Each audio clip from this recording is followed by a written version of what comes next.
So there I was, doodling airplanes again. My wife, Jane, said I had an obsession. But then she read magazine articles on psychology, and she was always saying things like that. My brother-in-law said I was bugged, but then he's a sports car fan, and he talks like that. It all started a few weeks before when we had the Abbotts over to dinner. Wonderful dinner, Jane. Doris, we'd better be getting on. Have to get up early in the morning. We're flying up. Say, why don't you kids come along? Plenty of room in the plane. Plane? What plane?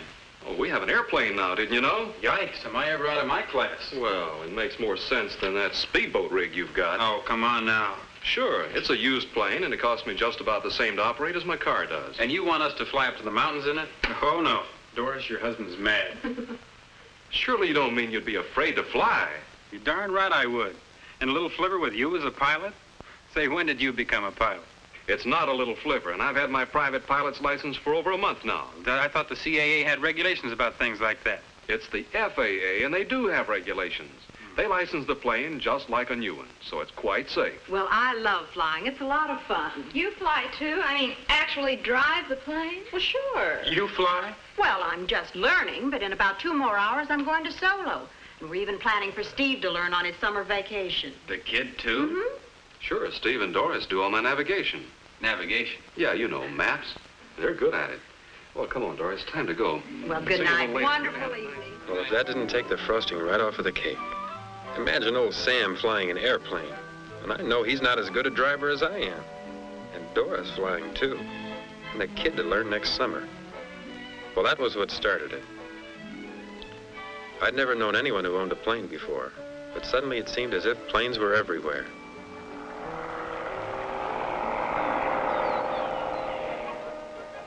Everywhere I went, something about planes popped up. They signed up for lessons. Frank's checked out now on the 182, and he's going to fly his whole territory. I'm out fishing, and so Harry's going to fly us down there, and we'll be there in plenty of time for the sailing we got on Saturday. And pretty soon Sam popped up again, too. In spite of my dire predictions, he and Doris made it back safely from the mountains. I apologized. Jane made me, for casting aspersions on his plane and his abilities as a pilot. Now, Sam's a good friend of mine, but he's just a natural-born salesman. When he believes in something, he sets out to convince the world. But he wasn't going to sell me on that madness. It's logic, man, said Sam. Now, look, he said, you're a man of logic and intelligence. And I complimented him on his astute judgment. So then he started quoting some figures. So, dividing 30,000 by 50 and again by 120, the result is 600, from which you subtract 250. Old Sam can really work with those figures. But what it boils down to is he's clipped a neat 350 hours off his travel time. Now, 350 hours is, let's see, divided by 8 hours, it's 44 divided by 5. Over 8 weeks of working time. Not bad. Not bad, Sam. Not bad. And look, Tom, that 30,000 miles of highway driving that I replaced with my plane, that's 250 hours of relaxed flying instead of 600 hours of hard driving. The next day we went golfing. Sam ran out that old refrain again. This time between car and plane with gas, oil, depreciation, passenger miles, and so on and so on. The net effect of this figure wizardry was a little startling. It only cost him $570, and he gained 8 weeks in which he increased his sales several thousand and had time to spare. Well, just between you and me, that Sam's pretty sharp with those figures. Sometimes I wish he weren't quite so sharp. The next time Sam started running that same record again, I put a stop to it. After all, there's more to this than just economics. I could just see myself flying into the side of a mountain to save an hour or two. Or suppose the engine just up and quit on me right up in the middle of the air. I might as well admit it. Frankly, I'm a coward. Well, man, engines just don't quit, and you don't just stop in the middle of the air. There are more uncontrollable factors on the highways than there are in the air, yet you accept that. Look at the facts. It's a safe investment. Well, I tell you, it may be, but not for me. Not yet. Sam said I was hard-headed, and I said he was soft-headed. Jane came in and said you're both headed for bed, because I had to drive 300 miles the next day. Well, it was that trip that really knocked the feathers off the goose. Now, don't get me wrong, I'm used to driving thousands of miles a month because I cover a big territory. But the pressure was really on me this trip. I was going to make a full-scale presentation that afternoon for a client that might well spend $100,000 a year. Traffic was unusually heavy and I was behind schedule. So naturally, that's when the tire picked to go flat.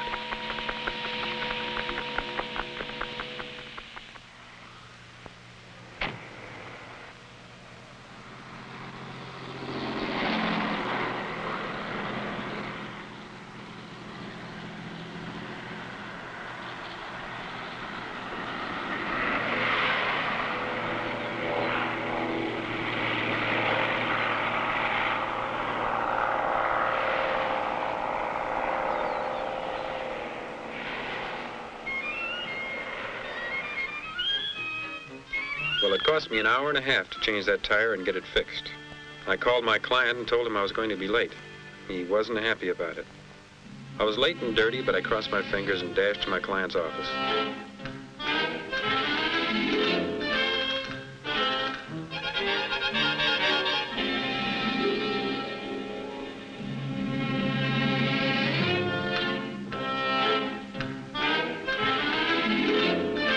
But it was too late. He had already signed a contract with a competitor. Well, my company's hotshot salesman sure did well by himself. Missed the biggest deal of the year, all because of the lousy traffic and the lousy flat tire. Now here I was in this lousy motel room with nothing to do but doodle doodles when I should have been counting my commission. If I ever needed an airplane, it was today.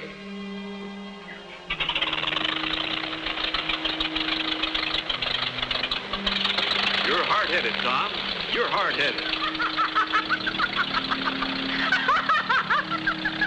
The lessons, and he's checked out now, and he's going to fly his whole territory in less than half.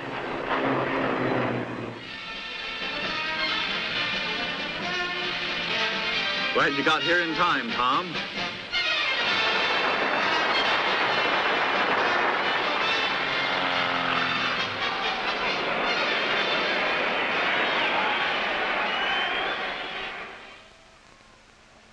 But that was only a dream. The hard reality was that I was headed home without a sail in my pocket. So it was then and there that I decided something had to be done. I headed home and told my wife, "Now look here, something has to be done." Did I say before that Jane always kept up with things? Well, she does. I don't know where she digs up these things, but she came up with these little books called Who Me Fly and Look Who's Flying. And she was waiting for me with a full report and a big smile. She had it all figured out that if I took flying lessons, she could take them too, on the family plan. And it fit very neatly into the budget. So around the house we started calling each other Amelia and Lindy. But I didn't feel so much the intrepid airman the next week when I went for my first flying lesson. I had a high regard for my instructor, Bill Roberts, but then I noticed he had forgotten the parachutes. When I pointed this oversight out to him, he just laughed and said only military and stunt pilots wore chutes. Bill checked me out on the basic rules pretty quickly. Like everything else, the basis of flying safety is good common sense. By the end of a couple of hours, I realized that my fears were, if you'll excuse the pun, groundless. Thanks to Bill, I was soon making takeoffs and landings with my heart, my stomach, and the plane all in the right places. It was surprisingly easy. Modern light planes practically fly themselves. Learning the maneuvers took a little concentration, but it was fun. And there was an unexpected dividend. Up there in the blue, I forgot my problems on the ground. Sales quotas, factory delivery dates. I was feeling better than I had in my whole life. Another nice surprise was the instrument panel. You don't have to be a human univac to figure it out. In a couple of hours, that panel was as familiar as the dash of my car. Jane, of course, was taking lessons too. And if I do say so myself, she was pretty good. After 8.5 hours of dual instruction came the big day when I soloed. I think that was just about the biggest thrill of my lifetime. And when I set the plane down, Bill was waiting for me with a trophy. He forgot the scissors, but when we got inside, he cut a piece of my shirt tail, autographed it, and attached it. He said it wouldn't be many more hours before I could take passengers. Now I've been renting planes and have logged a lot of hours, and I don't mind admitting I get the same thrill up in the air that I did the first day I soloed. I don't exaggerate when I say I opened up a whole new world for myself. As I began to cover my territory by plane, I saved enough time to make about 20% more calls. There had been some customers I was only getting to once a year, and they were glad of the additional service, and they gave me more business. But what was probably more important is that Jane and little Debbie got to accompany me on many trips. We got to go to places we wouldn't have had time for otherwise. Take the last sales meeting. It was in Dallas, so I rented a plane and flew down, taking Jane and Debbie with me. They took off on a shopping expedition, and I took the boss out to the airport to show him the plane I'd flown down. I figured I'd impress him, and I really did. Until he finds out how easy it is to fly, he's going to think I'm a minor genius. Incidentally, if I weren't so modest, I'd tell you what kind of a showing I made at that sales meeting.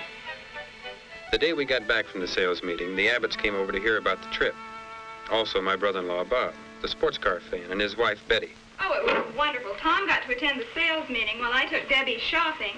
And then we flew over and spent the weekend with my folks. What did you think of the airport down there? Oh, man, it was terrific. I had that runway all to myself. Landed just as well as one of those airlines. Say, you kids are hung way out on this flying business, aren't you? That's all you've talked about all evening. Man, don't you realize you're taking your life in your hands when you go up in one of those things? So into the fray again. This time, though, I was on the other side of the fence. And I must say that with Sam and I both working on it, it didn't take us long to show Bob the error of his ways. And now he's come up with a plan for he and I to go in together and buy a brand new Cessna. As for my wife, well, this is a deal I didn't have to sell her on. She no longer quotes the psychology articles at me. She's too busy having fun. As far as that goes, we all are.